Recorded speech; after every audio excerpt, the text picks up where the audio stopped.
Nous avons, choisi un livre qui en fait est pas très gros, hein, c'est, 190 pages. C'est encore l'édition Autrement et en fait c'est, une collection spéciale qui est dédiée à l'étude d'un objet. L'originalité, c'est que, ce bouquin prend pour objet, le chien qui est légalement défini comme un objet. Donc, ça rentre totalement dans le thème. Comme d'habitude, je commence rapidement par une présentation de l'autrice, qui est Victoria Vano, qui a une formation de juriste et d'historienne du droit. Donc c'est pas du tout, heu, une historienne des mentalités, on va le voir dans la manière de faire sa recherche. Elle a fait sa thèse, elle l'a soutenue en 2007, il me semble, son thème, son objet, de thèse, c'était le conjugicide entre 1811 et 1900. Dans cette thèse, elle étudie la saisie et le règlement des conflits conjugaux par le droit et la justice pénale. Elle a donc fait sa thèse à Assas. Et depuis, elle a enseigné, l'histoire des institutions dans plusieurs facultés et là, dans les informations les plus récentes que j'ai trouvées, elle est ingénieure de recherche, au CNRS et à l'université de Nanterre. Elle a, également, publié 2 autres bouquins. Le vase de Soissons n'existe pas, c'est une copublication, elle a écrit avec quelqu'un d'autre. Le chien, histoire d'un objet de compagnie. En fait, on est, dans, sa manière de faire, classique, en fait. C'est-à-dire que, à l'intérieur, c'est essentiellement une étude du règlement de qu'est-ce que c'est qu'un chien et plus globalement, qu'est-ce que c'est qu'un animal dans la loi française. Hem elle étudie davantage ça que, le quotidien du chien, les expériences des maîtres, ce genre de choses. Même si bien sûr, en fait, en choisissant cet objet-là, c'est pas non plus de l'histoire, du droit ultra classique. C'est-à-dire qu'elle va essayer de mêler histoire du droit et histoire des mentalités et du coup, d'un point de vue historiographie, l'histoire des mentalités, je l'avais déjà, un petit peu évoqué dans dans un précédent compte rendu. Par contre, l'histoire du droit, c'est la première fois qu'on s'y confronte et donc l'histoire du droit a une grande particularité en histoire, c'est que, les historiens du droit sont vraiment pas très fans de la discipline historiographique, c'est-à-dire faire l'histoire de l'histoire du droit, ça s'est très longtemps pas fait et ceux qui le font aujourd'hui, en fait, du coup, ils font l'histoire de la pensée juridique, c'est pas de l'historiographie ultra classique. Pourquoi? Parce qu'en fait, la plupart des historiens du droit, donc je généralise bien évidemment et je remonte dans le temps, donc bien évidemment, il y a des exceptions, hein, mais la plupart des historiens du droit, ce sont d'abord des juristes justement et pas des historiens. Et 2e raison qui est liée, bah, à l'histoire française, c'est, la Deuxième Guerre mondiale. Et donc entre ce problème, moral, heu et cette remise en question un peu du coup de la discipline en elle-même, de par ce elle a servi à un moment donné à, bah, en fait sortir, du droit républicain justement, l'historiographie de l'histoire du droit, est assez peu faite. L'histoire du droit, c'est, une histoire qui a longtemps été faite par des juristes et qui était hyper institutionnelle, donc très, aride, pas du tout incarnée, si ce n'est par des grandes figures politiques, à travers quelques grandes citations et puis c'est tout. C'est une histoire hyper verticale parce qu'en fait, du coup, pendant longtemps, on calque son analyse d'une société sur ce que les lois, disent de la société, alors qu'en fait, en tant qu'historien, généralement, on voit la loi un peu dans l'autre sens. C'est-à-dire que de manière très générale, souvent la loi, elle vient, sanctionner une réalité de fait. Donc c'est très rare qu'une loi crée une, réalité sociale. Généralement, c'est il y a une réalité sociale et la loi va tenter de l'encadrer et donc de la prendre en considération. Généralement, en fait, elle vient dans le deuxième temps. Alors que, dans les anciennes histoires du droit, en fait, on a surtout l'impression inverse. C'est un peu simplificateur et c'est un peu donner, beaucoup de performativité, à la loi en elle-même. Alors qu'en fait, la loi en elle-même, ce n'est qu'un texte et il faut beaucoup d'agents pour la faire appliquer et pour la respecter en elle-même. Donc en fait, il faut prendre à un moment donné, il faut prendre en compte le peuple. Et donc très souvent, on reproche à l'histoire du droit classique de ne pas faire ça. Donc ici, l'autrice, elle essaye de relier l'histoire du droit à des questions qui relèvent plutôt des intérêts de l'histoire des mentalités avec un objet qui est le chien. Et on a vu, c'est sa manière de faire, hein, parce qu'elle a appris un autre objet dans sa thèse qui était les conflits conjugaux et ça a l'air hyper intéressant. Du coup, l'objet central de son bouquin, c'est le chien, qui va pendant longtemps être, à l'intérieur d'une catégorie plus vaste qui est, bah, les animaux et en fait, elle, ce qu'elle étudie avant tout, c'est sa période historique, de spécialité, c'est-à-dire le 19e siècle et effectivement, au 19e siècle, on pose la définition légale de l'animal. Au 19e siècle, en 1804 très exactement, on dit que, le chien est un objet du droit et pas une personne juridique et donc c'est un bien meuble. Contrairement à ce que le bouquin peut laisser penser, le titre du bouquin peut laisser penser, en fait, elle va pas, étudier à fond toutes les époques et c'est pour ça aussi que c'est un petit bouquin rapide et ça a ses avantages, hein. Mais en gros, elle ne va pas étudier, toutes les époques, elle va les survoler pour essayer de comprendre comment on en arrive au 19e siècle, au fait que les juristes posent cette définition et considèrent que cette définition, elle va être acceptée et par la société entière. Et ensuite, elle se demande, bah, depuis cette définition juridique, quelles ont été les principales évolutions. Mais donc, en fait, la pierre d'achoppement de son travail, c'est la définition des animaux dans le Code civil. Le plan du livre était intéressant, c'est-à-dire qu'en gros, elle essayait de voir chaque aspect du chien en tant qu'animal domestiqué. Et pour chaque aspect du chien, comment on en arrivait à cette loi et qu'est-ce qui changeait de cette loi du 19e siècle jusqu'à à peu près nos jours. Donc on a eu le chien partenaire de travail, le chien dans la guerre, le chien apparat, ce genre de choses. Moi, je vais essayer de reprendre un résumé plus chronologique parce que ça me permet d'être plus concise, mais du coup, je vais vraiment survoler pas mal d'époques et parce que, en fait, ça permet aussi de pas trop répéter parce qu'en fait, les moments, qui servent de tournant dans la relation, homme-animal, bah, en fait, c'est toujours les mêmes et donc en fait, dans sa structure, à chaque fois, on en arrive au même bouleversement. Donc j'ai essayé de simplifier. Alors le 1er processus, qui touche cette histoire, du chien en tant qu'objet de compagnie, c'est que, l'humain, surtout dans les sociétés occidentales, parce qu'elle, elle se concentre surtout sur la France, l'humain développe une vision anthropocentrique du monde et donc du coup, l'humain va définir ce qu'il y a dans le monde selon, son utilité envers l'humain. Donc ça, c'est quelque chose qui va se développer, progressivement tout au long de l'histoire.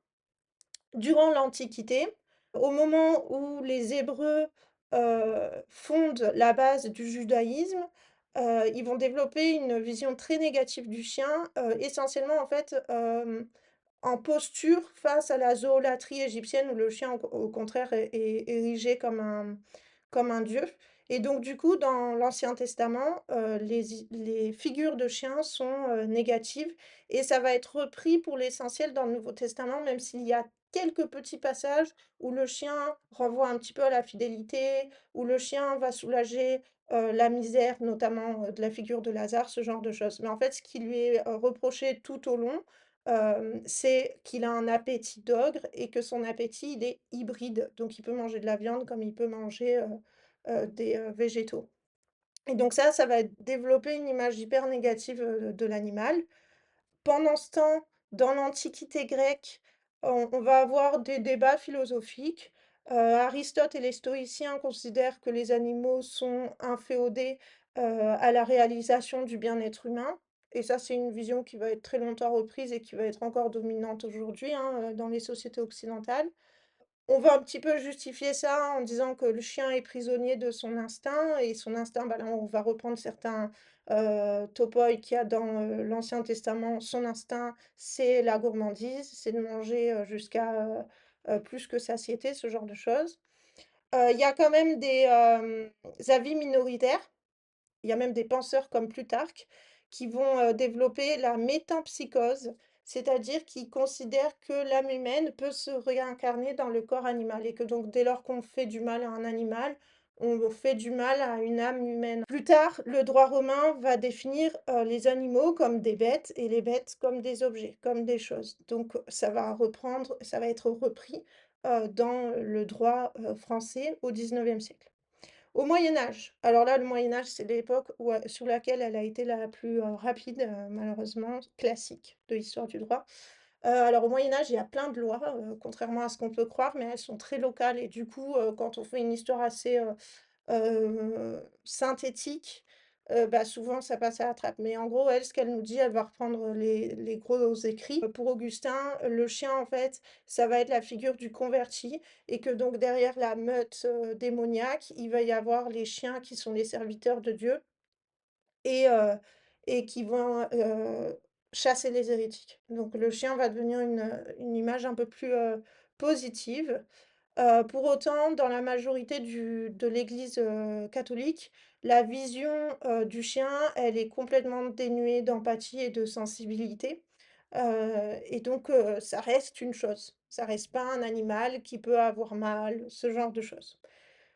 À l'époque moderne, avec, la Renaissance et l'humanisme, on a un retour aux textes gréco-romains et une redécouverte de certains de ces textes et du coup, en fait, on va reprendre, les pensées, autour, des animaux et donc il va y avoir un renouveau des pensées très négatives sur les animaux comme, en fait, serviteurs des humains.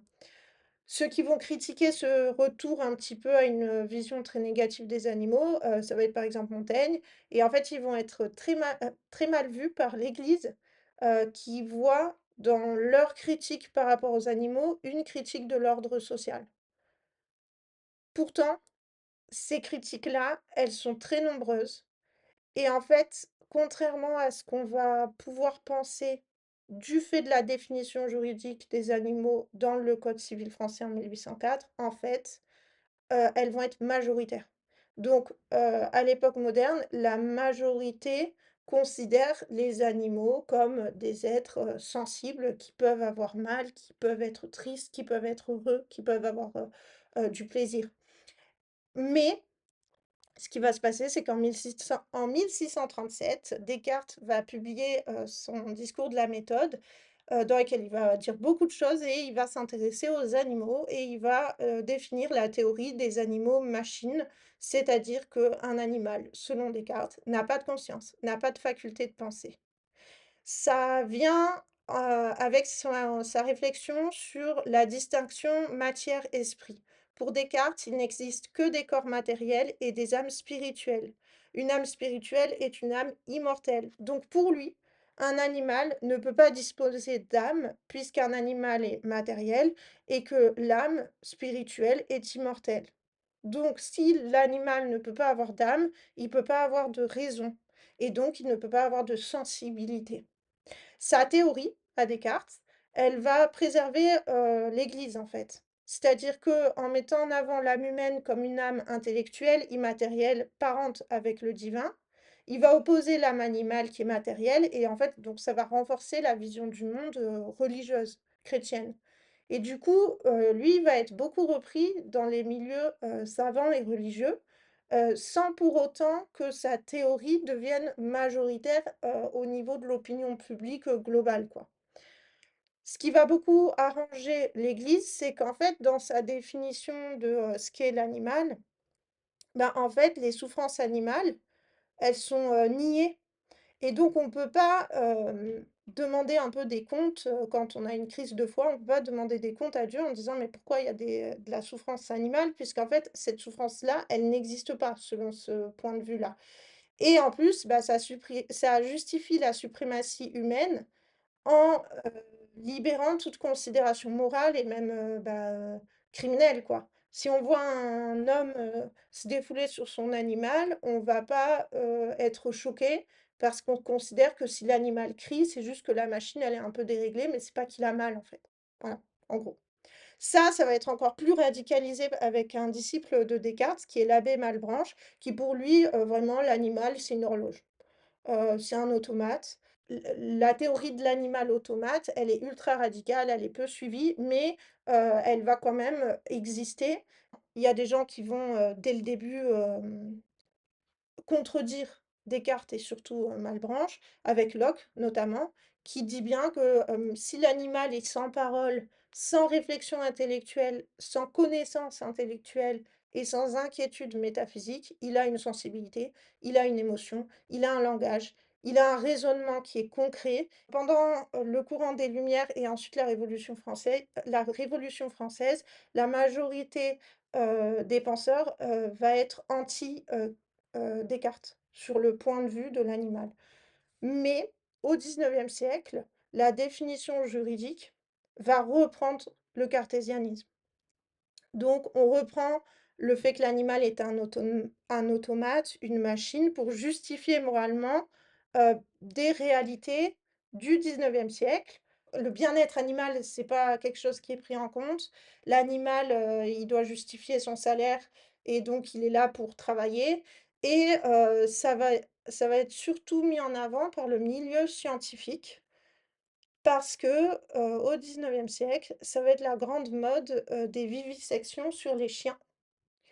Alors la vivisection, c'est un truc qui existe depuis la première trace historique qu'on a, c'est 137 avant notre ère, donc ça fait très longtemps et en fait, de base, c'était fait sur des, humains condamnés à mort et le personnage, historique qu'on connaît le mieux en tant que, père de la vivisection sur les animaux, bah, c'est, Galien. La pratique de la vivisection va beaucoup, beaucoup se généraliser. En fait, au XIXe siècle, la Sorbonne, là où il y a l'université aujourd'hui, avait, à côté un gros terrain vague où il y avait plusieurs centaines de chiens, qui étaient là pour les expériences.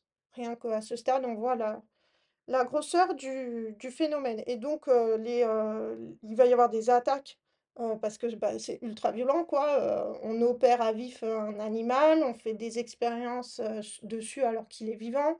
La souffrance, elle peut durer, enfin, c'est une agonie, quoi et donc du coup, il y a des gens qui vont critiquer ça. Il y a même des voisins qui vont juste dire: «Bah, en fait, les chiens, ils font que hurler à la mort, donc ils ont mal, quoi, donc nous, on en a marre du bruit». Donc même ceux qui vont pas critiquer ça en mode: «Pauvre animal», ils ça c'est quand même, gênant et du coup, il va y avoir tout un discours sur le progrès scientifique qui justifie ça et donc on va complètement retomber dans, le cartésianisme et ça touche essentiellement les élites. La population, elle, son rapport à l'animal, bah, c'est un rapport au travail, en fait. C'est-à-dire que, bah, avoir un animal, comme aide pour travailler, ça revient moins cher que d'avoir un salarié. Ça revient moins cher d'avoir un chien qu'un autre animal. Par exemple, au XIXe siècle, va beaucoup se développer les chiens de trait, parce que ça revient beaucoup moins cher que d'avoir un cheval de trait. Pour autant, bah, les chiens de trait, ils peuvent pas porter aussi lourd, ils peuvent pas porter aussi longtemps. Donc en fait, il y a beaucoup de chiens qui agonisent, qui se font vraiment taper dessus pour pouvoir avancer, et cetera. La pratique, la plus, documentée en histoire sur, le rôle du chien dans un aspect, dans une activité humaine, c'est la guerre. Depuis l'Antiquité, les chiens sont utilisés comme des supports, pendant les guerres. Ça peut aller des chiens éclaireurs, des chiens messagers, à des chiens, qui sont combattants. En fait, les chiens combattants, ils existent jusqu'au développement de l'artillerie, donc courant 15e siècle. On va en retrouver jusqu'à la Première Guerre mondiale. Il y a des chiens qui vont être, érigés en héros de la nation. Parce que, pendant la Première Guerre mondiale, leur première re fonction, ça va être d'aller chercher, les blessés et donc il va y avoir beaucoup de chiens qui meurent, et de transporter les messages. Ça va être ces 2 fonctions-là pendant la Première Guerre mondiale et donc voilà, donc ça c'est l'activité, on va dire la plus continue qui a utilisé des chiens et qui continue d'en utiliser. Il y a les Russes qui ont été, très connus, pendant la Deuxième Guerre mondiale parce qu'ils affamaient des chiens et en fait, ils les entraînaient à récupérer de la nourriture dans les chenilles des, tanks. C'est pour leur mettre des explosifs et les faire, exploser quand ils arrivent aux chenilles des tanks. Il y a vraiment, beaucoup de, figures comme ça, de chiens combattants et de chiens un peu martyrs et donc à partir de la Première Guerre mondiale, il y a beaucoup de chiens qui vont être, des figures nationales. ça va nourrir un rapport au chien qui est, un rapport de violence et donc ça va nourrir un imaginaire de combat autour du chien et dès l'Antiquité, on a des combats de chiens. Donc dans la Rome antique, les combats de chiens, ils vont être là un peu, dans ce que moi j'appelle, c'est pas le bon mot, mais les entr'actes, des combats de gladiateurs, en fait. C'est à qu'à partir du 6e siècle de notre ère que les combats de chiens vont être interdits, dans l'Empire romain. À la Renaissance, avec la conquête des Amériques, on va, faire venir des animaux exotiques et on va organiser des combats truqués. C'est-à-dire, bah, les animaux exotiques, ils vont être attachés, ils vont être affaiblis, ils vont être affamés et cetera, pour que les chiens gagnent.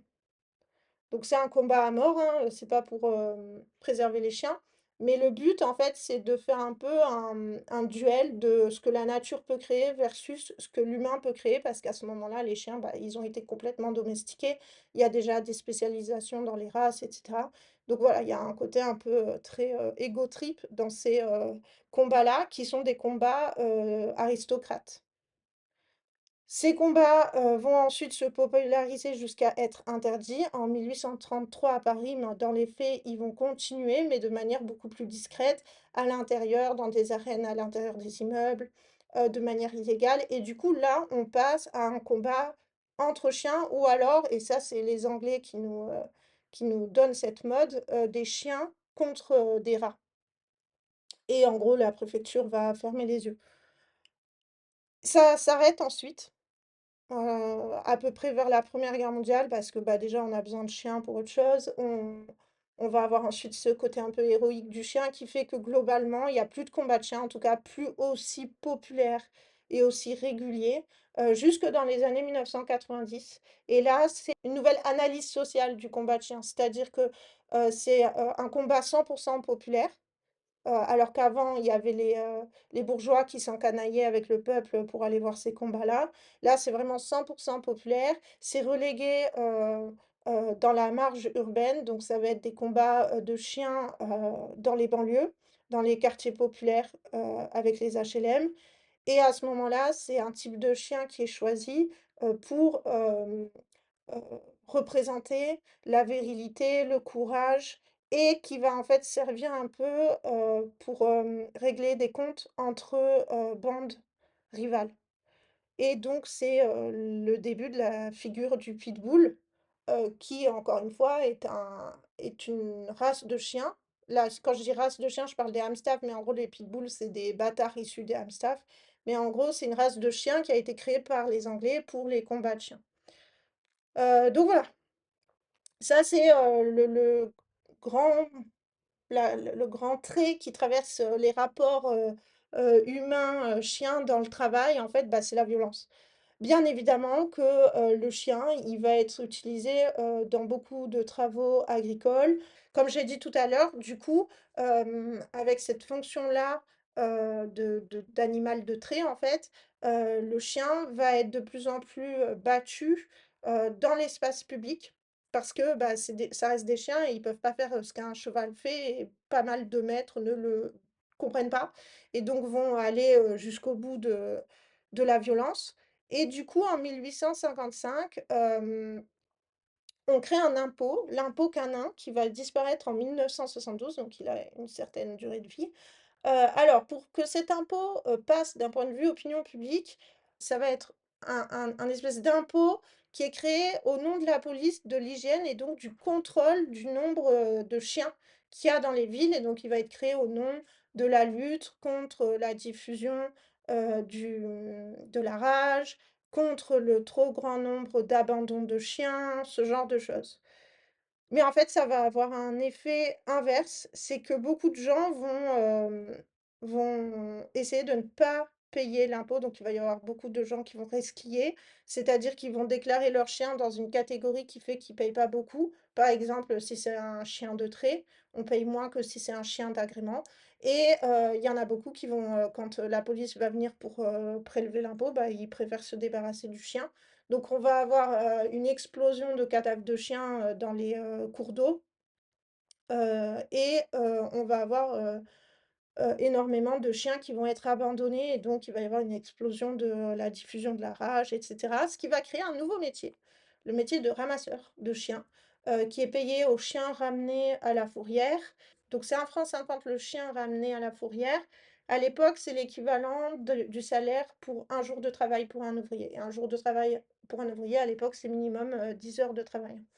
Donc du coup, il y a pas mal de d'hommes qui vont se lancer dans ce métier-là, ce qui va créer pas mal de concurrence et ce qui va aboutir à des, scandales, parce que, bah, il y en a qui vont en arriver à, en fait, voler des chiens qui sont pas du tout des chiens errants, pour pouvoir, gagner, de l'argent.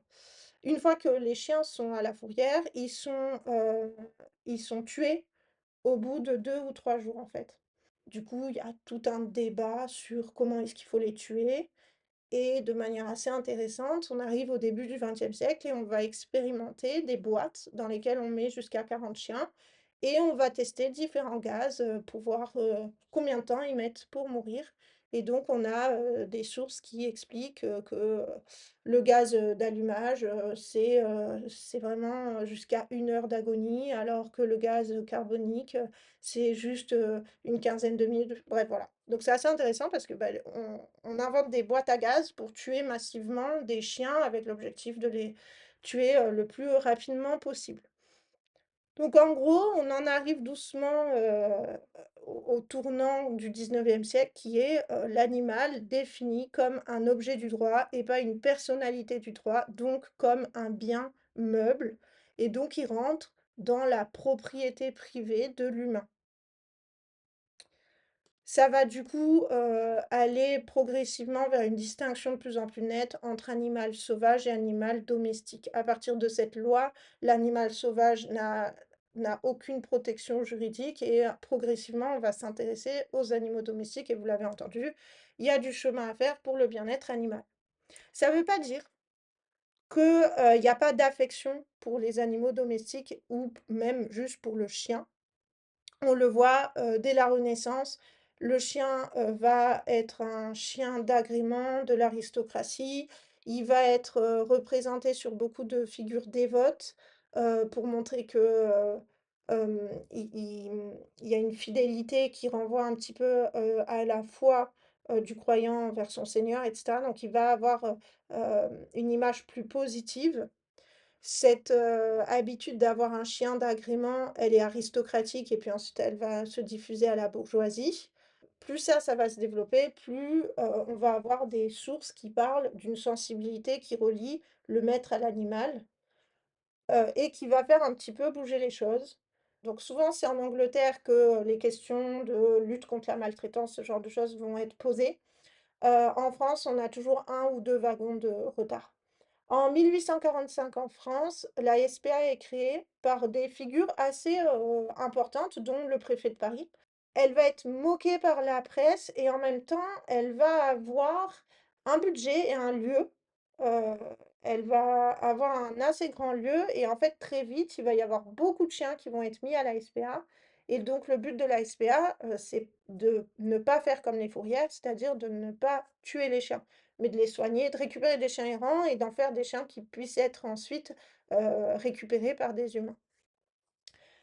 Dans la même période, on va avoir la fameuse loi Gramont. Alors Gramont, c'est un militaire de carrière, qui a été promu par, Napoléon III et qui veut pas, qu'il y ait de maltraitance envers les animaux et donc lui, il propose une loi qui est très, très, en avance sur son temps, c'est-à-dire que lui, il veut lutter contre toute forme de violence faite aux animaux.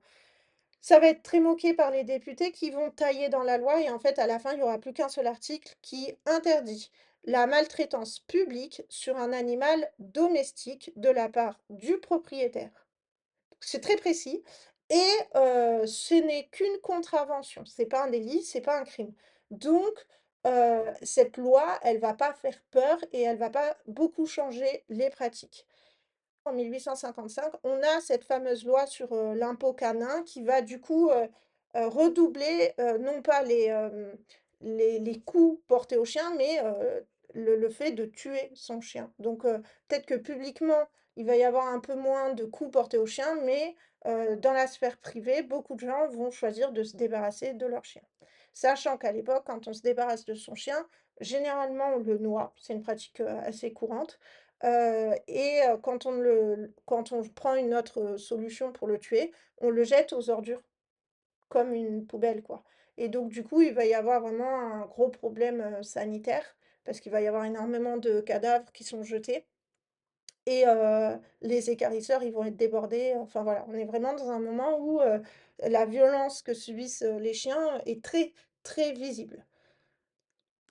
À partir des années 1850, il va y avoir un débat qui existe encore aujourd'hui avec les tenants de faire reconnaître que l'animal est un objet sensible, faire reconnaître que du coup ça peut être une personnalité juridique et dans le camp, opposé, on va avoir en fait le camp conservateur qui a pour principal, heu, argument de dire que si on rebat les cartes d'un point de vue juridique, ben, en fait, on met à égalité, l'animal et l'humain et ça, c'est impensable. Donc les arguments du camp, qui ne veut pas faire reconnaître juridiquement que l'animal est un objet sensible, ils sont assez faciles à comprendre, ils sont assez, faciles à contrecarrer, mais en fait, ils sont tenus par la plupart des juristes et donc ils sont tenus par la plupart des gens qui auraient le pouvoir de changer les choses. Donc il y a quand même un petit détachement entre, le législateur et le judiciaire. Ça va être intéressant parce que dans le traitement de pas mal d'affaires que l'autrice va raconter comme des anecdotes, on voit que quand même, il y a un décalage qui est de plus en plus fort entre le judiciaire et le législateur. De fait, la loi, elle est assez figée jusqu'à aujourd'hui. Je vais le dire après, il y a quelques changements, mais franchement, elle est assez figée.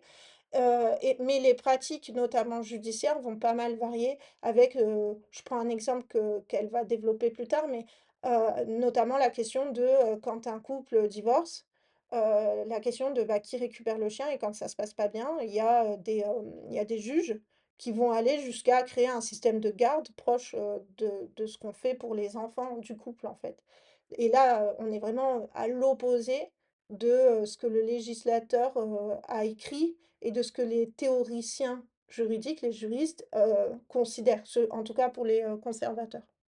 Pourquoi est-ce que cette pratique judiciaire, elle s'adapte quand même un peu plus à la société? Bah, tout simplement parce que le sentiment d'affection envers l'animal se diffuse de plus en plus. Autant avant, le discours le plus courant était de se moquer de quelqu'un qui, aurait de la peine pour un chien, qui est maltraité, autant de plus en plus on s'approche de nous, de plus en plus le discours dominant, c'est au contraire de ne pas comprendre quelqu'un qui serait complètement insensible face à la souffrance animale. C'est de considérer que quelqu'un qui est capable de faire souffrir un animal, peut faire souffrir, n'importe qui, en fait.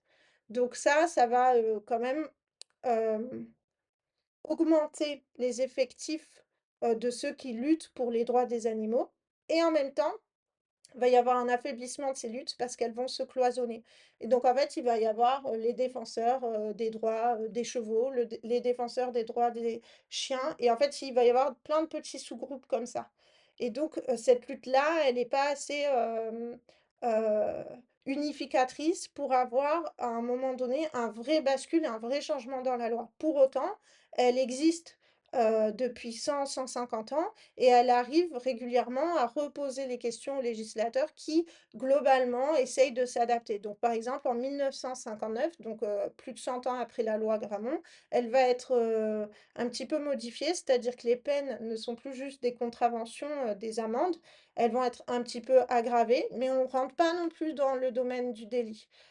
En 1963, on va distinguer mauvais traitement et actes de cruauté et les actes de cruauté vont devenir un délit et donc là, on change de registre, de punition. En 1976, la loi reconnaît aux animaux une sensibilité physiologique et affective, bien que la loi, les garde comme des biens meubles. Mais ils ont une sensibilité et donc du coup, en gros, la loi, ce qu'elle fait à partir de la deuxième moitié du XXe siècle, c'est qu'elle interdit de maltraiter les animaux sans obliger de bien traiter les animaux. On en est à peu près là, quoi, dans la situation, des rapports, des propriétaires envers leurs chiens et plus globalement envers les animaux domestiques. On a quand même, dans les mentalités, une grande mise en avant du chien, et plus globalement des animaux domestiques comme créateurs de liens sociaux qui aident, pour les personnes qui sont isolées, les personnes qui sont dépressives. Le rôle affectif du chien qui va être mis en avant avec plein de diffusion d'anecdotes, d'un chien extrêmement loyal, d'un chien qui aurait aidé les maîtres. Il va y avoir des souscriptions lancées quand, un chien va être renversé alors que c'était un chien qui aidait son maître. Il va y avoir pas mal d'histoires comme ça où on voit que quand même globalement l'opinion publique a une vision de plus en plus positive des animaux. Et il y a des maîtres qui vont revendiquer le droit à l'affection, qui est donc reconnu en 1976, vu que les animaux vont être définis comme ayant une sensibilité physiologique et affective. Donc la loi de 1976 reconnaît le droit à l'affection des maîtres et du coup, ça va changer quelques petites règles quotidiennes. Par exemple, désormais, les propriétaires qui louent des appartements ou des maisons ne peuvent plus interdire aux locataires, d'avoir un animal domestique, vu qu'on a un droit affectif. Et donc, c'est un choix, qui nous concerne d'un point de vue affectif. Donc c'est intéressant parce qu'on passe d'un régime vraiment, propriété privée à un régime beaucoup plus complexe, vu qu'on prend de plus en plus en compte le côté, sensible de l'animal et du coup affectif dans la relation de l'animal envers, le maître. Et du coup, le maître n'est plus juste celui qui use son animal, mais celui qui, a besoin de cette relation-là. Même si, ça a toujours des limites. Au 19e siècle, par exemple, beaucoup de femmes de la bourgeoisie qui ont donc des chiens d'agrément, qui sont vraiment dans une relation juste affective, mais en fait, elles vont être coupables de maltraitance parce que il va y avoir une grande mode, pour accorder l'animal à sa toilette et donc toutes les semaines, elles vont leur, changer de couleur et donc ça les brûle, ça empoisonne leur sang, c'est hyper mauvais pour eux, donc il y en a plein qui meurent super tôt et tout. Donc il y a une limite dans, bah, notre, réel rapport à l'animal qui reste une chose, notre chose et donc on en dispose comme on veut et parfois, bah, sans même y penser, bah, on tombe dans le registre de la maltraitance et ça reste quand même quelque chose de fragile, ne serait-ce que du côté des législateurs. Par exemple, en 2012 on revient sur ce droit d'habiter avec son chien, et son chat. Heu, donc en 2012, les locations saisonnières et touristiques sortent de cette règle et donc si je loue de manière saisonnière ou touristique, je peux interdire, l'animal. Je peux interdire mon locataire d'avoir un animal. C'est du coup, on y comprend les locations, étudiantes qui sont considérées, dans la marge des locations saisonnières vu que ça fait septembre-juin et donc du coup, c'est pas des locations à l'année. Il va y avoir, d'autres, limites, on le voit notamment dans les maisons de retraite. Donc dans la loi, les maisons de retraite, doivent accepter les animaux de compagnie des personnes qui, rentrent dans les maisons de retraite, à condition que ça ne gêne pas les autres et que ça ne fasse pas une surcharge de travail pour le personnel et en fait, dans les faits, il y a très, très, très peu de maisons de retraite qui vont accepter les animaux de compagnie. De base, dans leur règlement, elles les refusent parce que, elles considèrent que c'est une contrainte. Et donc quand même globalement cette mise en avant du rôle affectif, du chien va, poser plein de questions très, techniques et en même temps très philosophiques, au droit et donc ça c'est hyper intéressant. Donc, à partir du moment où on dit: «OK, le chien, il est pas juste là, pour, aider les travailleurs, il peut être un chien à l'intérieur de la famille, il passe de l'extérieur à l'intérieur du foyer, il rentre dans la vie intime». Il y en a qui vont carrément dire que c'est un membre de la famille et donc du coup, à partir de ce moment-là, se posent plein de questions. Par exemple, les troubles du voisinage. Quand un voisin se plaint que le chien aboie, qu'est-ce qu'on fait? Vu que désormais c'est pas juste une machine, il y a un droit affectif, on peut pas juste dire au propriétaire: «Bah, coupe-lui les cordes vocales». Ce genre de choses. Il va y avoir toute la question sur, bah, qu'est-ce qu'on fait d'un cadavre de chien? Donc comme j'ai dit, avant, ils étaient jetés aux ordures. Les hygiénistes sont quand même passés par là en disant: «C'est pas terrible», donc il y a eu des lieux de relégation des cadavres qui vont avec, les lieux d'équarrissage et cetera. Et en fait, les plus riches enterraient leurs chiens parce qu'ils avaient un jardin, parce qu'ils avaient les moyens de le faire. Ensuite, les plus riches ont il y en a qui ont demandé à être enterrés avec leurs chiens, donc en gros, à ce que les chiens soient enterrés dans les cimetières humains. Ça a fait un énorme débat moral. Hem Et en fait, progressivement, avec les années 1960, quand beaucoup de gens ont eu accès à un jardin, particulier avec, le développement des banlieues pavillonnaires, la la pratique d'enterrer son chien, à ce moment-là, s'est diffusée. Mais en fait, sinon, le chien, bah, c'était un objet et le jour où il était, mort, bah, on le jetait, c'est tout, quoi. On se posait pas trop de questions. Il va y avoir toute la question, heu, autour de, est-ce qu'un animal peut hériter? Heu, Est-ce qu'il peut, du coup, détenir un patrimoine? Globalement, à l'heure actuelle, la solution pour les, maîtres qui veulent qu'après leur mort, leur animal ait des belles conditions de vie, en fait, ce qu'ils peuvent faire à l'heure actuelle, c'est, charge dans leur testament, charger une personne de fournir les biens, et les services envers un animal. Mais en France, on ne peut pas donner à un animal. Et puis, il va y avoir, comme je l'ai dit, le partage de la garde, la question des abandons avec les congés payés. Il va y avoir énormément d'abandons, l'été. Donc la question de, la responsabilité quand on balance un animal sur l'autoroute, ce genre de choses.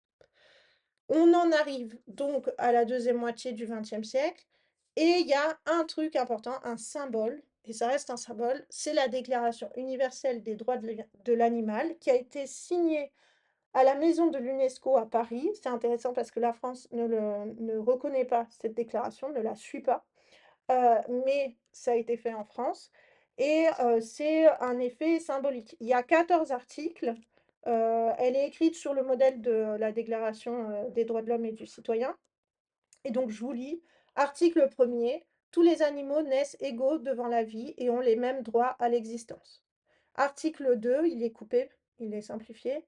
Donc premièrement, tout animal a droit au respect. Troisièmement, tout animal a droit à l'attention, aux soins et à la protection de l'homme. Article 6.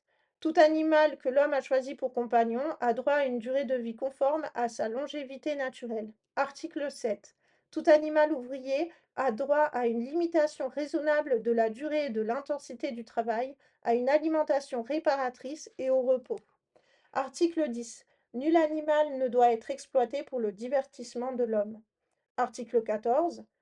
Les droits de l'animal doivent être défendus par la loi comme les droits de l'homme. Et c'est là où ça pêche parce que, bah, en fait, c'est pas contraignant. Donc c'est symbolique, mais dans les faits, bah, des pays comme la France ne vont pas du tout prendre des dispositions, législatives pour suivre cette déclaration.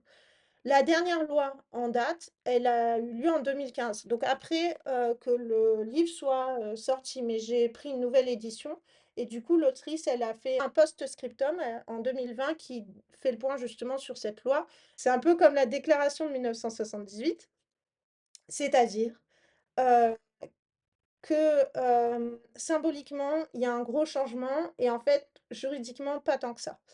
C'est-à-dire qu'elle reconnaît donc en 2015, la loi reconnaît que les animaux sont doués de sensibilité, mais il y a il y a pas de changement de statut juridique. Donc il reste des choses juridiques.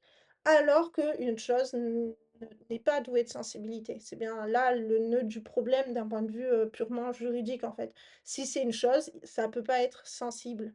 C'est une chaise, quoi.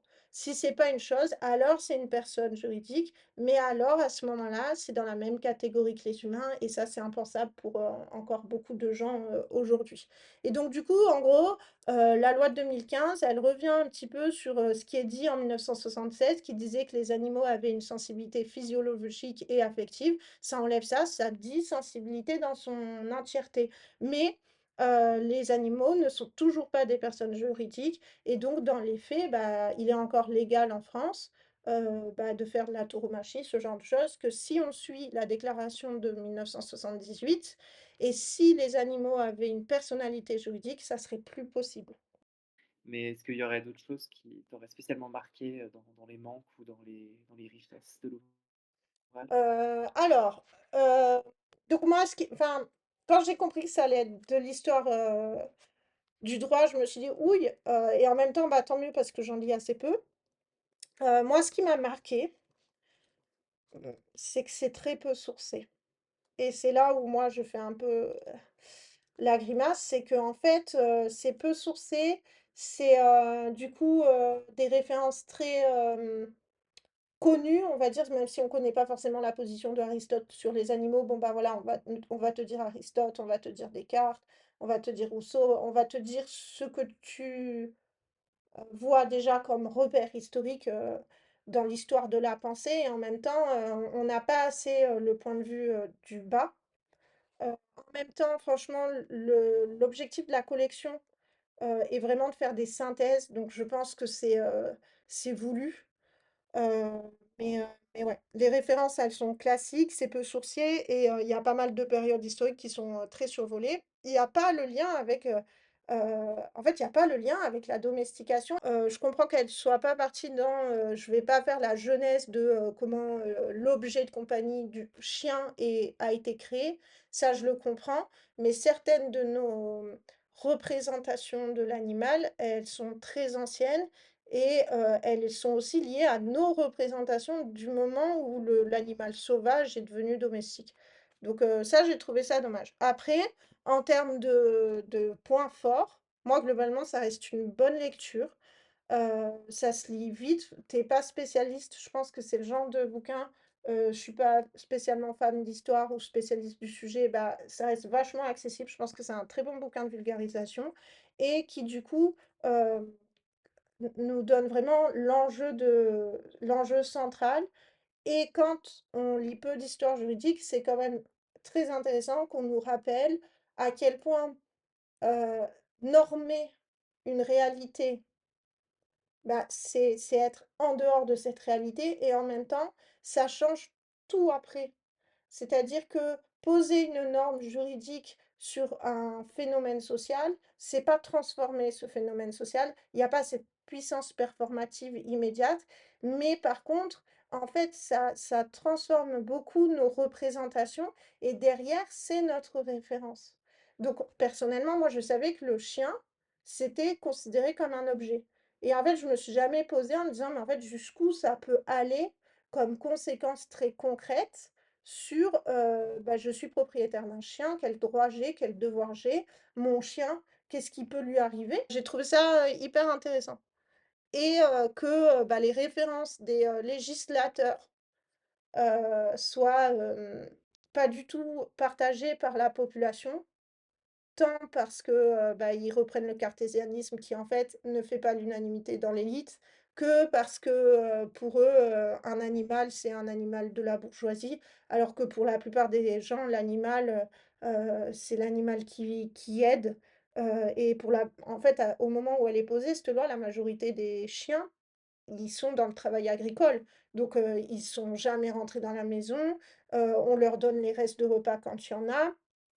Ils sont, parqués, heu, à l'extérieur, à toute l'année, enfin voilà, c'est ça, être pour la plupart des chiens, c'est ça la réalité à ce moment-là et les législateurs, ils y pensent et en même temps, ils connaissent pas cette réalité. Ça m'a fait un peu penser à tout le contexte actuel qu'il y a autour des lois sur, heu, les réseaux sociaux, internet, ce genre de choses où tu dis: «Mais c'est des lois qui sont faites par des gens qui, sont pas dans cette réalité-là et du coup, il y a un décalage qui est assez énorme, quoi.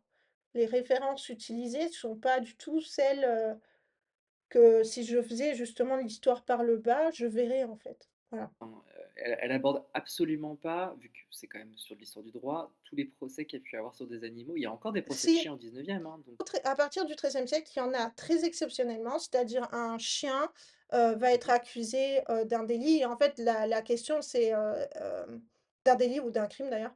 La question c'est la responsabilité du maître, hein et d'ailleurs si le chien est condamné, le maître va au bûcher ou, va à la noyade avec le chien.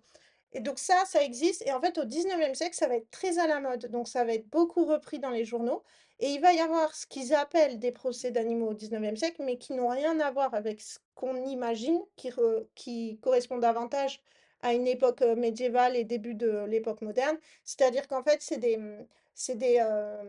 décisions d'un tribunal de réguler une population, canine.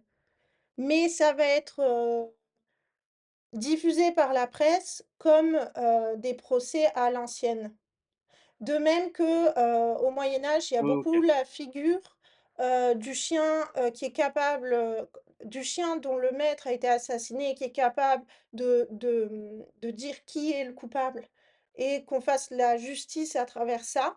Ça se fait une ou 2 fois de manière très connue, ça va être beaucoup repris au 19e siècle, mais en fait, dans les faits, quand elle est allée dans les sources judiciaires, ça elle l'explique, dans les sources judiciaires, elle a pas trouvé de traces de procès d'animaux au 19e siècle. Les traces qu'elle a trouvées qui OK. correspondraient à ce qui est dit, et montré dans la presse, en fait, c'est des décisions de, voilà, il faut tuer tant de chiens pour réguler la population des chiens errants. Mais ça va nourrir cet imaginaire-là. Est-ce qu'elle développe un minimum, le fait que la science, heu, notamment au niveau recherche sur les animaux, commence véritablement à mettre en avant aussi une conception de sujet et même de sujet social, en fait, de l'animal. Par exemple, alors, le problème, c'est que tout le monde lit pas forcément Buffon à l'époque, mais il est quand même un peu premier sur, tous ces sujets-là, sur une grosse partie du 18e en France, mais même un peu à l'étranger. Effectivement, Buffon, globalement, il a pas mal d'intuitions parfois où il va pas jusqu'au bout, mais c'est un des premiers à dire que si l'espèce humaine ne s'était pas autant développée d'un point de vue sociétal et d'un point de vue, d'autorité sur, la nature et cetera, suivant un peu, normalement, le récit de la jeunesse qui dit, «Multipliez-vous et maîtrisez, votre entourage, naturel» et cetera. Hem, Lui part du principe et c'est apparemment assez vrai.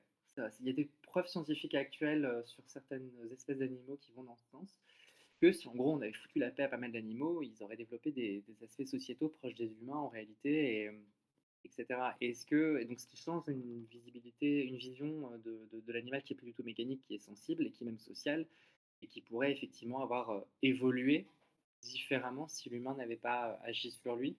Est-ce qu'elle aborde un peu ça? Parce que l'air de rien, c'est quand même très présent au 18e d'un point de vue savant et ça introduit un petit peu des théories d'évolution des espèces et cetera qui sont un gros sujet au début du 19e même si on a du mal à les reconnaître comme vraiment intéressantes avant, on sait Darwin et compagnie.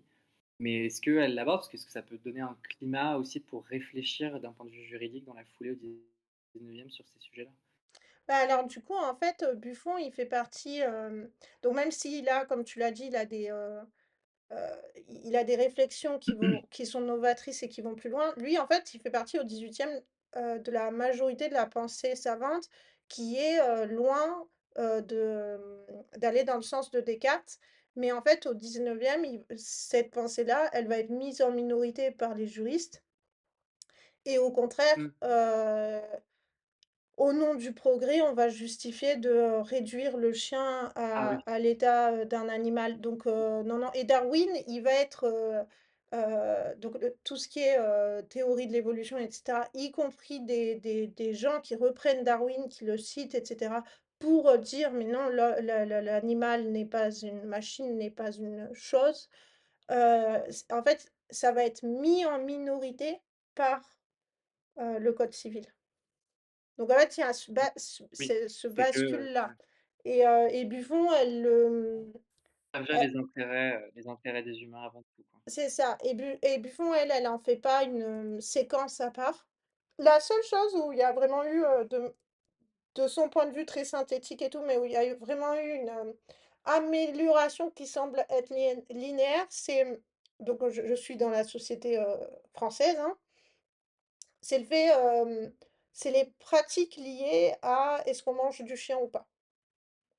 C'est la seule évolution, qui p du point Ah! de vue du chien est une évolution positive, qui a été linéaire. En gros, elle explique que vraiment, dans l'Antiquité, malgré la romanisation, des Gaules, en fait, c'est une pratique qui va continuer, le fait de manger, du chien parce qu'il y a beaucoup de chiens errants et donc on va en manger comme on mange des poules quoi, apparemment. Et en fait, progressivement, ça va être gommé et que les rares moments dans les périodes proches de nous où ça va revenir, c'est des moments exceptionnels. Par exemple, 1871, il y a un décret qui autorise à Paris, de manger du chien et on effectivement, il va y avoir des gens qui vont revendre leurs chiens et tout parce que, bah, ils crèvent la faim et en fait, dès que ça se termine, ça saute et on n'a plus de traces de, période même pendant la Première Guerre mondiale, on n'a plus de traces d'autorisation de, manger, du chien et il y a, en 1871, c'est un moment un peu, c'est un moment un peu paradoxal parce que du coup, c'est tellement, plus dans les mœurs du temps qu'il va y avoir énormément de caricatures qui comparent le goût d'un bulldog français par rapport à un lévrier, ce genre de choses et en fait, c'est une exception et en France, c'est la dernière fois où culturellement, le chien était, un bien de consommation, alimentaire. Donc ça, là-dessus, globalement, c'est pour le chien, c'est devenu, assez li de manière assez linéaire, sauf en 1871 où on a un retour temporaire, mais quand même un retour en arrière. Sinon, globalement, pou là-dessus, le C'est un contexte de chien, guerre aussi, c'est pour ça, j'imagine. ouais, c'est ça. C'est un contexte de siège, puis guerre Commune et civile et cetera, ouais.